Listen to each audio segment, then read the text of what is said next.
This is episode 4 of Wisdom of the Harvest, and today I have Shawna Holder. She's an amazing part of our church. She sings for us in the worship and organizes our worship and does probably 1,000 other things I have no clue about, but she's very instrumental in our church, and I'm very grateful that today she's here to participate in this. Shawna, could you tell us a little bit about yourself?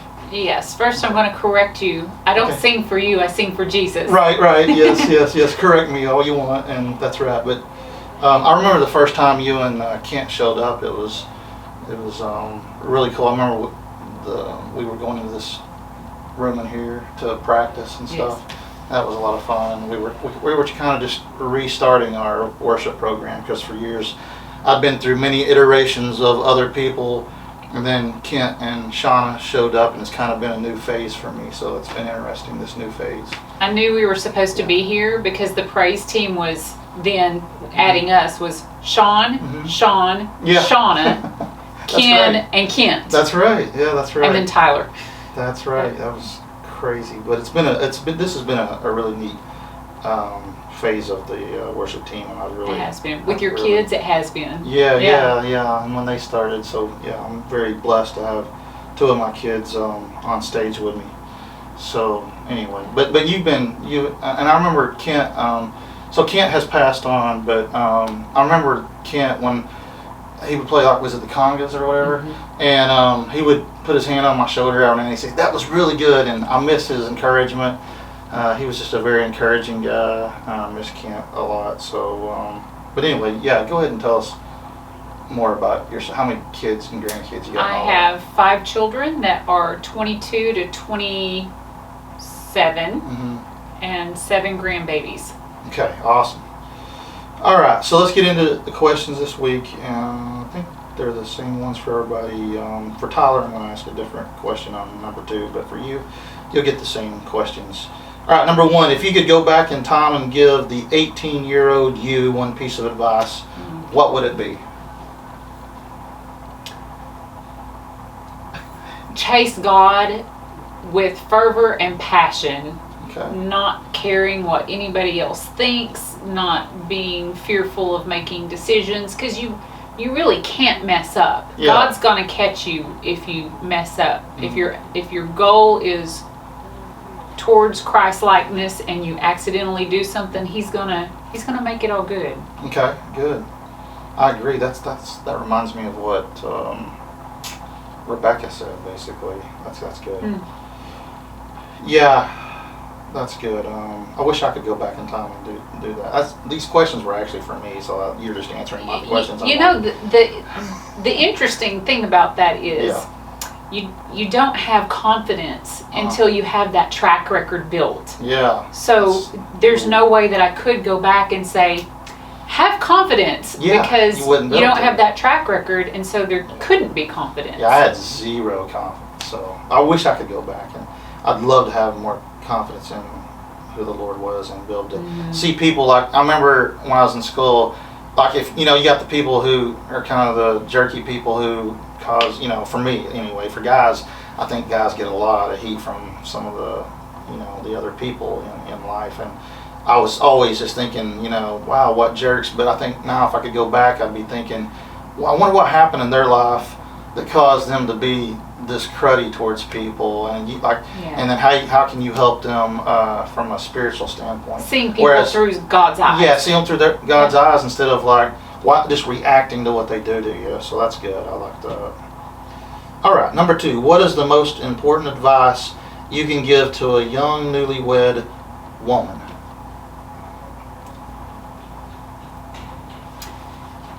Submission is a good thing. Okay. It is a godly thing. It does not mean that you are subservient. It means that you are a helper. Okay. And sometimes, if you think about, let's just think about a helper in a chemical lab. Sometimes the helper will see the answer before the head chemist sees it. Yeah, because he's in his thing. Yeah. And so you present it and say, this is what I see. I think I have the answer. Yeah. part 2 to that advice would be, it's okay to let your husband fail. Okay. Because sometimes, in presenting this answer, and they're like, oh, no.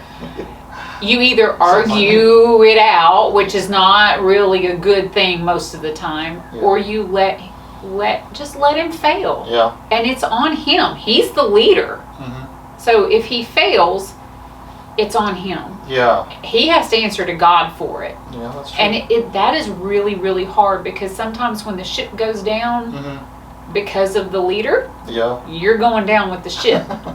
Yeah. And that's hard, but it's really, that's what God had in mind as the helper, not the leader. Yeah. And then you help each other shore up the ship and come back to life. And that can be a great bonding, unifying. Yes, I like what you said there, but it made me think of something I just heard on Focus on the Family. Well, it wasn't Focus, it was James Dobson.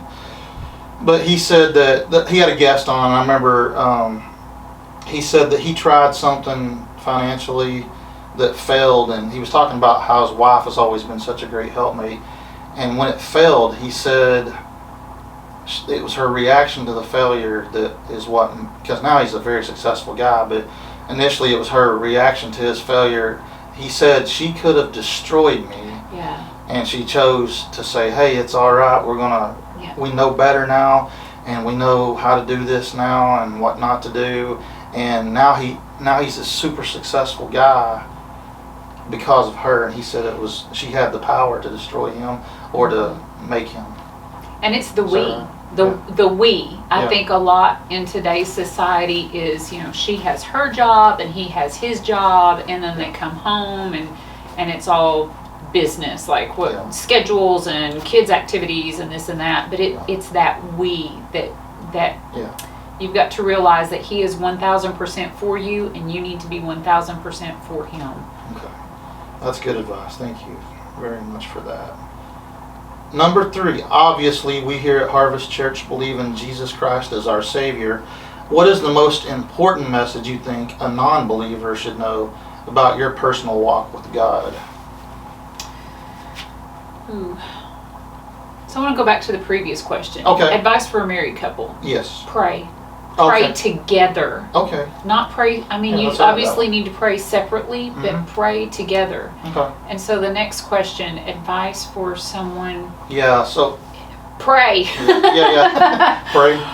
Read it again, please. Yeah, so what is the most important message you think a non-believer should know about your personal walk with God? Because one of the reasons I'm putting this out there is for those who may not share our Christian beliefs, and I'm wanting to help. I think there's a lot of misconceptions about what Christians believe in, media versus what we actually believe. So okay, so that kind of goes back to the track record. You have to have a track record, but a track record starts somewhere. Yeah. You have to start somewhere. Okay. So sometimes it's just a matter of being all in, just so that God can prove himself to you. Okay. Allowing that to happen instead of trying to do everything yourself. Okay. And as far as relationships are all individual. Like my relationship with you is very different than your kid's relationship with you, which is very different than your pastor's relationship with you. Yeah. God's relationship with us is so individual. Yeah. So you have to spend time, prayer, reading the word, spend time with God, and he will reveal himself to you in a way that is specific to you. Like I love nature. I love being out in nature. So a lot of the things that God has shown me has been, one time he gave me a promise and then showed me a rainbow, which I know that is like the cheesiest thing ever, because rainbow is the promise. Yeah. But I was reading, and then felt this promise in my heart, and I just happened to look up. Yeah, there it was. And there was this huge double rainbow. I'm like, oh, okay, That's okay. awesome. But somebody else who doesn't look at the clouds or doesn't appreciate nature, God will talk to them in a whole different way. Yeah, okay. Well, thank you. That's awesome. I love that. Number 4, what is the toughest challenge you've ever had to endure in life, and what did you learn from it?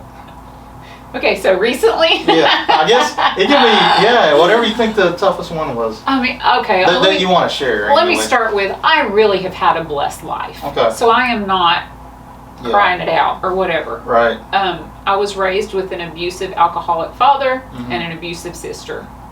Okay. How did I come out of that? Yeah. I mean, not unscathed for sure. Yeah. But I have a capability of seeing people as broken, like we were talking about. Okay. That's the good that came out of it. That, yes, and having compassion, you can't be truly, honestly, earnestly compassionate for somebody unless you've been in that situation. Okay. So I agree with that. That's good. Yeah. I feel you there, because that's something happened in 2020 that, with my wife and my son both having to go into a few days in the hospital, and I have not been the same since. So when someone tells me that they just discovered they have this or that condition or whatever, I mean, it hits so much harder now than it used to. I used to try my best to relate, but now I can really relate, and I like what you're saying there. Just, you feel like you really... It brings back all those emotions of when you were there. Yeah. So recently, let's see. Okay, how do I recant this? Again, I'm not crying about it because God was all over it, but I had a teenage daughter get pregnant. The baby became mine for a few years. I had shoulder surgery. My husband died. My mother died. I kept my grandmother on 24 hours on, 24 hours off, she passed. All of that in like a year and a half. Okay. Good gravy. That was such a whirlwind. But God was I learned that God is in every moment, and He cares about the details of your life. Yes. My kids were in for my husband's funeral, and adult children that aren't adults. Somebody broke a chair. A piece of furniture in the living room. Okay. That was fairly new, about 6 months old. And I came in from church, and I walked in, and I'm like, you're 20-something, why are we breaking chairs? No kidding, 5 minutes later, and I had this rush of, I'm very emotional. It'd just been a few weeks since my husband had passed, and I had all of my family there, and it was still very... just unsettled, and I had this rush of what the crack else is going to happen. Now my furniture is breaking.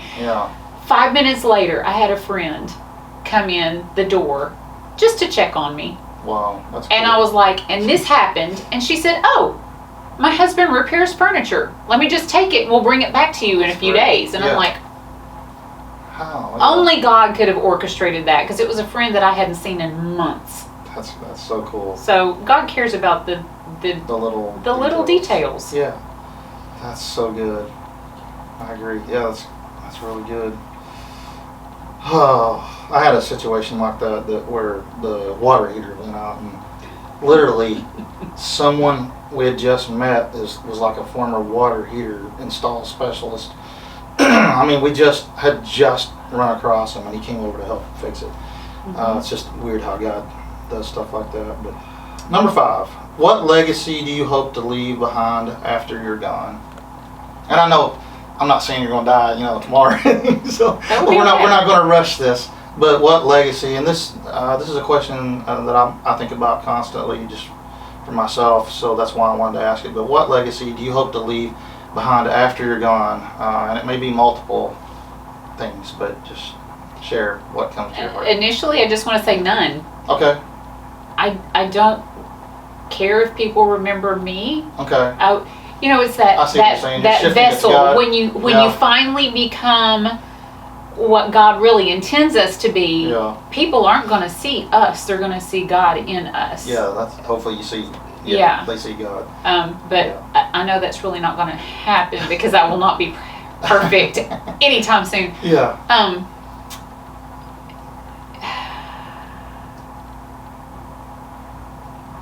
more than them looking back at me saying she was a godly woman, she relied on God, loved God, whatever, I hope they see that I tried to encourage them to love God. Good. And Okay. rely on God.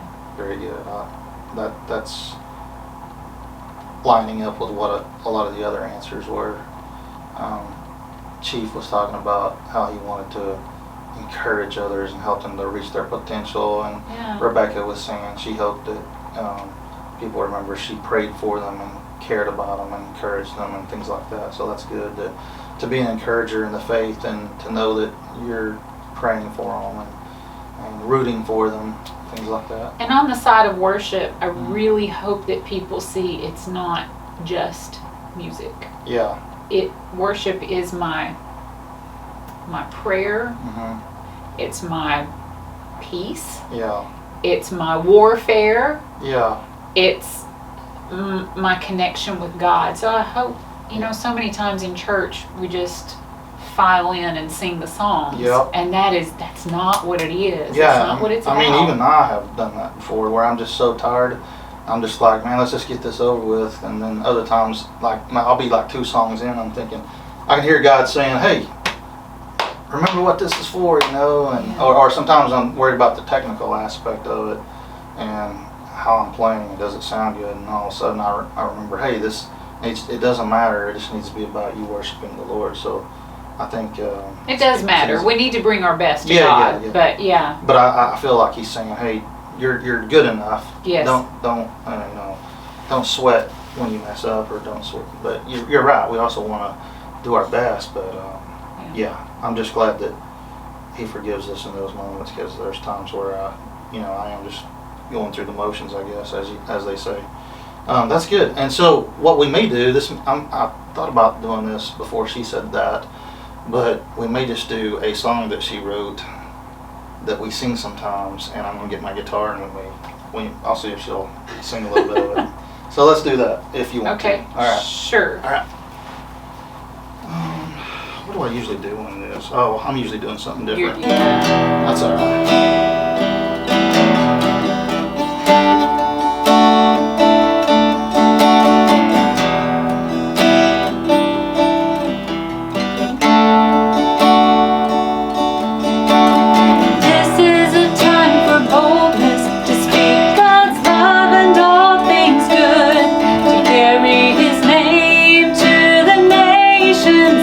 Generations as we should. Oh, this is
song. She wrote that song.